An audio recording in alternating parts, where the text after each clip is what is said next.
some other sources that I use. Eyewitness reports, runaway slave ads, powerful, powerful. If anybody's studying period of slavery, anything in New Orleans especially, but other parts of the country as well, there's now a runaway slave database.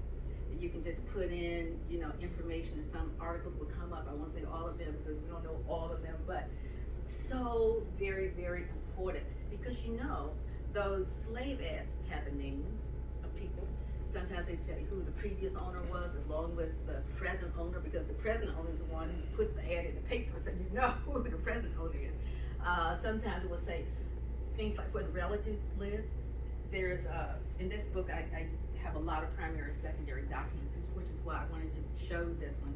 This is a middle grade book, and on the back it says it has over 130 images. I know it has 140, but we have to be a little conservative. And so, runaway slave ads. One of those ads in the book says that Charlotte ran away. I think her name was Charlotte, but she had a free husband over there, right? And we think that she would be found. He may be harboring her.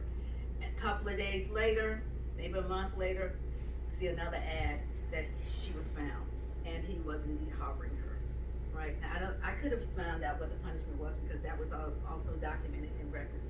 But other ads, well, somebody ran away, she has a free mother or a free sister over here. So we see those kinds of relationships. We see the job titles of people, because everybody had a job. You know that, right? Every enslaved person had a job. That's something, that you can see. Some of them were, they call them mechanics.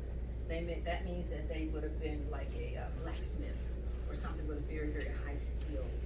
And so you just read so many things about people in the runaway ad. I'll just tell you one more.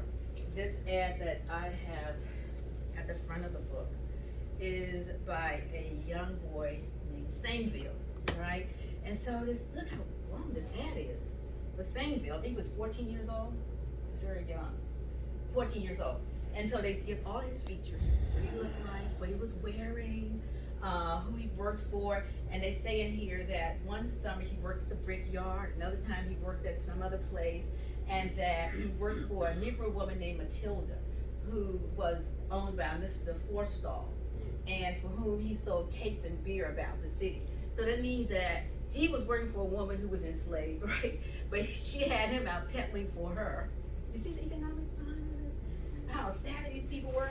And then they tell the streets. So what I did for the boys, for the students who would read this, I created a map of the French Quarter, and I said, trace him. These are his footprints over the city. Look at how he was able to move about. And there are other ads that show that people were, enslaved people were able to use passes about the city to go and find their work and then bring the money back, to the owner. It's just amazing. All right, slave passes, ordinances, song lyrics, sheet music, WPA narratives. You guys know what WPA, Works Progress Administration, Federal Writers Administration, and letters from the mayor, letters from the city council, or city council ordinances. All of these are the documents that I use to construct my research. Sister Freddie, yes. The younger students may not know what the WPA was. Works Progress Administration. This was a time period, I think it was under, Roosevelt? Yes.